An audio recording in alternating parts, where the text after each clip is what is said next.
네, 안녕하세요. 보인고 2학년 내신을 담당한 윤난경이라고 합니다. 저는 2015년부터 국어 강사를 하고 있고요. 보인고, 대원외고, 중동고 등에서 이제 내신을 진행하고 있고, 지금 3년 전부터는 보인고 최상위 전교권을 지도하고 있습니다. 그래서 올해 보인고 3학년에서 수시로 의대 간 친구들이 3명인 걸로 알고 있는데, 그 3친구 다 저 2학년 때 저랑 내신을 했던 친구라고 생각해 주시면 될 것 같고, 주로 재작년에도 전교권 학생들이 저랑 주로 많이 수업을 했습니다. 그리고 거기서만 그치는 게 아니라 6등급이었던 친구가 저랑 수업한 뒤에 2학기 기말고사에서는 1등급을 받은 사례가 있을 정도로 잘하는 친구들한테도, 그리고 못하는 친구들을 잘하게 만드는데도 굉장히 적합한 수업이라는 것을 말씀드리고 싶어요. 자, 그래서 보인고 일단 2학년 내신의 특징을 보시면 1학기 같은 경우는 언어와 매체, 2학기 같은 경우는 화법과 작문이 들어가고요. 그리고 이제 문학이 1, 2학기에 걸쳐서 전반적으로 들어간다고 생각을 하시면 됩니다. 근데 이게 이제 재작년 이후로 매년 조금씩 바뀌고 있어서 이 부분에 대해서는 학교에서 학사 일정을 조금 더 보셔야 할 것 같아요. 근데 이제 언내 같은 경우는 문법을 프린트로 나갔고요. 화법과 작문은 지금 이름은 화법과 작문이지만 실제로는 독서, 그러니까 비문학 지문의 프린트로 나갔다고 생각하시면 됩니다. 네, 독서 같은 경우는 프린트로 나가면은 내용 자체가 그렇게 어렵지 않다 보니까 거기서는 변별하지 않고 외부 지문, 독서 외부 지문을 막 내세요. 그래서 지금 보인고 2학년 내신 같은 경우는 국어를 그냥 잘하는 친구들이 훨씬 더 유리한 시험이라고 생각을 하시면 됩니다. 그래서 주어진 것들만 공부한다고 아이들이 시험을 잘 볼 수 있는 게 아니라 새로운 것들을 보고 독해할 수 있는 능력이 어느 때보다 중요한 학교가 됐다고 생각하시면 돼요. 보인고 2학년 내신 일단 특징 또 다른 걸 보시면 문학 같은 경우는 일단 교과서에서 발췌해서 수업을 하시고요. 거기에 이제 학력평가 프린트가 추가적으로 나가고, 그리고 이제 외부 지문이 출제가 됩니다. 그래서 이 외부 지문 같은 경우는 사실은 단순하게 어서 나올 거다 이런 것도 아니고요. 그냥 선생님이 원하시는 거를 새롭게 출제하시는 부분이어서 이 두 부분 같은 경우는 시험 범위 내에서 저희가 준비할 수 있지만 외부 지문은 준비하기가 굉장히 어렵다는 거를 생각해 주셔야 돼요. 두 번째로는 문법 같은 경우는 재작년에는 전체 영역이 다 나갔고요. 언어와 매체에서. 작년 같은 경우는 딱 문장, 그리고 문장 성분만 나갔다는 게 조금 특이점입니다. 그래서 특정 영역에만 집중한 시험이었다고 생각을 해주시면 될 것 같아요. 여기 통사론이라고 써놨지만 이 통사론은 단어라던가 품사, 의문이 아니라 문장에 대해서만 나왔다고 생각하시면 돼요. 그러니까 범위가 굉장히 좁았어요.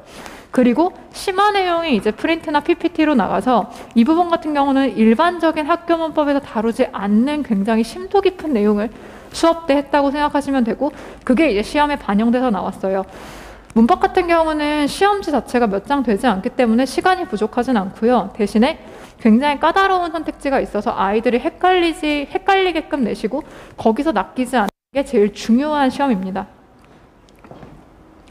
화작 같은 경우는 2학기 때 들어가는데 화법과 작문은 안 나가요.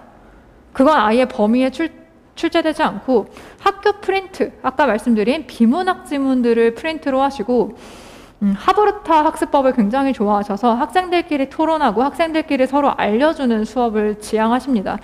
그러다 보니까 정작 수업의 형태로 잘 이루어지는 건 거의 없어요. 그리고 이때 이 학교 프린트 같은 경우는 지문만 제시하기 때문에 아이들이 문제를 따로 찾아서 풀어야 되고, 그렇기 때문에 제가 수업 시간마다 이 프린트에 해당하는 문제를 찾아서 아이들이랑 함께 푸는 시간을 가집니다.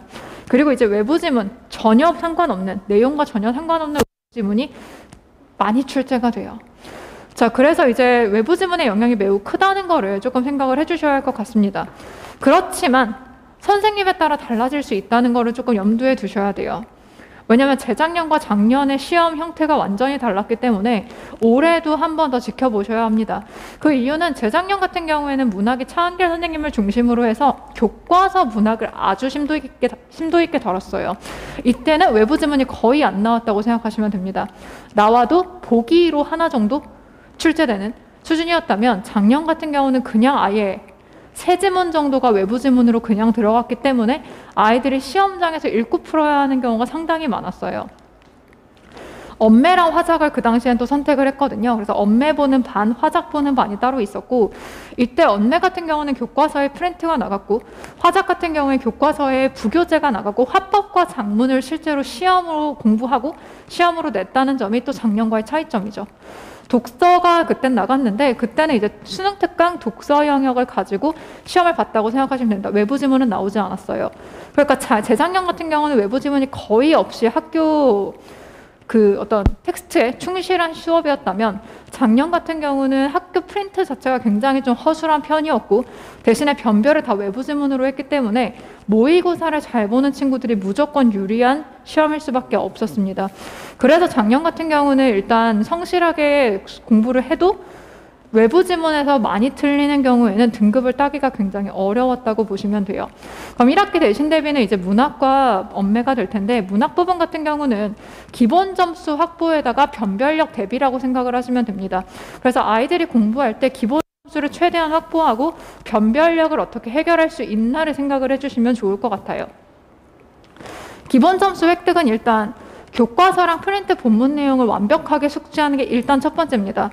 외부 지문이 나온다고 하지만 그 외부 지문만으로 나오는 게 아니기 때문에 아이들이 일단 주어진 텍스트에 대한 완벽한 이해, 그리고 완벽한 암기, 그리고 적용이 필요하다고 생각을 해주셔야 돼요. 그리고 시어나 구절에 대한 의미를 암기해서 아이들이 무슨 의미인지 그냥 백지에다가도 쓸 수 있는 정도가 돼야 하고요. 그 다음 두 번째 단계는 작품 간의 교차 비교가 좀 필요합니다. 교차 비교라는 건 작품들 사이의 특징을 다 정리를 해주는 거거든요. 남자아이들이 가장 못하는 부분이기도 해요. 아이들은 그냥 작품별로 알지 작품들끼리 비교하는 공부는 해본 적이 없거든요. 그래서 제가 작년, 재작년 수업하면서 최상위권 아이들이 가장 만족했던 부분이 이 부분이라고 생각하시면 됩니다. 그리고 문학 개념어, 그러니까 서리가 뭔지, 영탄이 뭔지, 어떨 때 말을 건네는 방식이라고 하는지를 정확하게 다시 한번 짚어주는 것. 그리고 관련 어휘를 암기시키죠. 자, 이게 이제 제가 예시로 드는 것들이거든요. 실제로 수업한 내용이고요. 오른쪽에, 그러니까 가로에는 작품을, 세로에 표현 방식을 넣어서 아이들이 모든 작품마다 표현상의 특징을 정확하게 옳고 그름을 따질 수 있는지를 생각하시면 돼요. 변별력 있는 문항 같은 경우는 아까 말했다시피 보이는 외부 지문이고요. 출제 가능한 외부 지문을 선별하고 그래서 작가별로 묶고 시대별로 묶고 주제별로 묶어서 충분히 대응할 수 있게 합니다. 실제로 작년 2학기 기말 같은 경우는 제가 나올 거라고 했던 게 굉장히 많이 나와서 3등급이었던 친구가 100점이 나왔어요. 그런데 이거는 이제 운이 좋아서 사실 저는 맞췄다고 생각을 하고 더 중요한 건 자체 독해력 향상에 좀 집중을 해줘야 합니다. 뭐가 나올지는 사실 너무 방대하기 때문에 알기가 어렵고요. 대신 아이들이 해야 될 건 어떤 게 나와도 읽을 수 있다. 이게 돼야 된다고 생각을 하시면 좋을 것 같아요. 사실은 이 부분 같은 경우는 학교에서 정시랑도 맞닿아 있는 부분이기 때문에 굉장히 신경 쓰고 있다고 생각해 주셔도 돼요. 언매 같은 경우는 최대한 정확하게, 최대한 많이, 최대한 완벽하게 공부를 한다고 생각해 주시면 좋을 것 같습니다.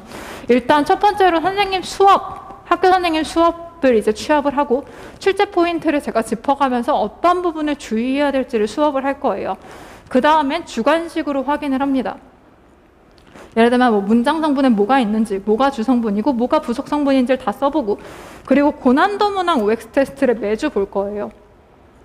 저거는 아이들이 헷갈리는 선택지에 대해서 해결할 수 있는 연습을 한다고 생각하시면 됩니다. 얘 같은 경우도 제가 아까 교차 비교랑 관련해서 아이들이 가장 만족하는 부분 중에 하나예요. 왜냐하면 자기가 헷갈려하는 부분들을 정확하게 짚는 선택지로 제가 내기 때문이거든요. 이거를 잘 피해갈 수 있으면 아이들이 국어 시험을 잘 볼 수밖에 없어요. 근데 이게 잘 안 되면 뭔가 낚이고 있다는 뜻이기 때문에 좀 더 세밀한 공부가 필요합니다. 그 다음에 이제 객관식 과제는 제가 매주 책 한 권씩 나가고요. 아이들이 그 책을 그 다음 시간까지 다 풀어오는 게 숙제라고 생각하시면 돼요. 그리고 개별 오답 노트. 이거 이제 아이들이 틀린 문항들을 조금 정리를 해서 어떤 걸 틀렸는지 다시 한번 볼 수 있게끔 만들어줄 생각이고요. 그 다음에 이제 시험 직전에 한 번에 이제 이론을 볼 수 있게끔 한 장짜리 요약본을 줄 거고 이거 가지고 시험 전에 읽고 나면 그거에 대한 내용이 거의 다 시험에 나오기 때문에 마지막 총정리라고 생각하시면 됩니다. 그리고 실전 모의고사, 이건 학교 시험이랑 굉장히 유사하게 제가 출제를 함으로써 아이들이 그 다음 날 혹은 그 다음 주에 볼 시험에 대해서 한 번 더 실전처럼 보고 어디가 부족한지 점검할 수 있는 거라고 생각하시면 돼요. 그러니까 굉장히 많이 반복하게 되죠. 그래서 아이들이 저랑 수업하게 되면 자기도 모르게 굉장히 많은 반복을 하게 되고 그렇게 되면은 세밀하게 공부가 될 수밖에 없어요. 남자아이들 가지신 어머님들이 가장 염려하는 게 우리 아이가 대충 공부할까 반데 저랑 공부하면 그럴 가능성이 사실은 없다고 생각하시면 됩니다. 수업 구성은 크게 처음에 30분의 복습 테스트랑 과제 점검을 할 거고요. 이때 과제를 걷어가지고 조교가 쭉 채점을 하고 끝날 때쯤 나눠줄 겁니다. 수업은 2시간 반이고 그리고 마지막에 30분 같은 경우는 과제 미비 그리고 미통과자 남기고 그리고 질의응답 받는 시간이라고 생각하시면 돼요. 그래서 여기서 과제가 제대로 되어 있지 않으면 남아서 하고 가야 된다고 보시면 됩니다. 내신 대비를 어떻게 할 거냐면 내신은 일단 기본적으로 반복이라고 생각을 해주셔야 돼요. 얼마나 많이 반복하느냐가 아이들이 익숙해지고 꼼꼼해질 수 있는 단계라고 보시면 되거든요. 그래서 이 변주라는 거는 약간 좀 변화를 계속 줘야 된다는 얘기예요. 왜냐하면 똑같은 것만 계속 하게 되면은 그 표현에만 익숙해지기 때문에 아이들이 그 표현에서 벗어나는 걸 판단하기가 어렵기 때문입니다. 7단계에 걸쳐서 제가 수업을 하게 될 거고요. 일단 강의는 굉장히 자세하게 할 거예요. 이건 모든 반의 필기를 취합해서 제가 학교 필기와 제가 추가적으로 수업하는 내용을 나눠서 아이들한테 필기를 해요. 그럼 아이들이 학교 필기가 뭔지 정확하게 알고 그리고 더 봐야 되는 것들이 있다는 것도 알게 되죠. 근데 이거는 제가 문학, 비문학, 문학, 비문학, 문법 가리지 않고 아주 자세하게 설명을 합니다. 그래서 예시로 이런 식으로 가게 되죠. 어떤 식으로 필기해야 될지 필기 같은 경우도 제가 되게 꼼꼼하게 봐주는 편이에요.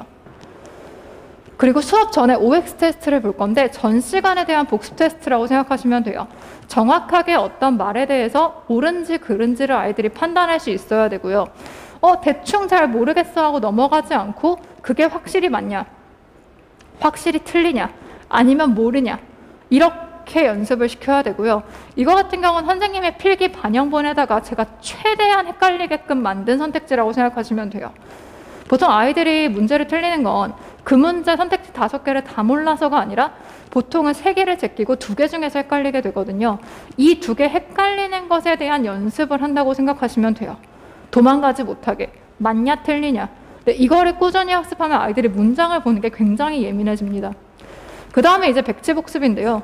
백지에다가 이제 백지라는 건 정말 아무것도 없는 건 아니고 아이들이 그 원문만 있는 거에다가 자기가 다시 한번 필기를 해보는 거예요. 어떤 내용인지, 어떤 것들이 있었는지.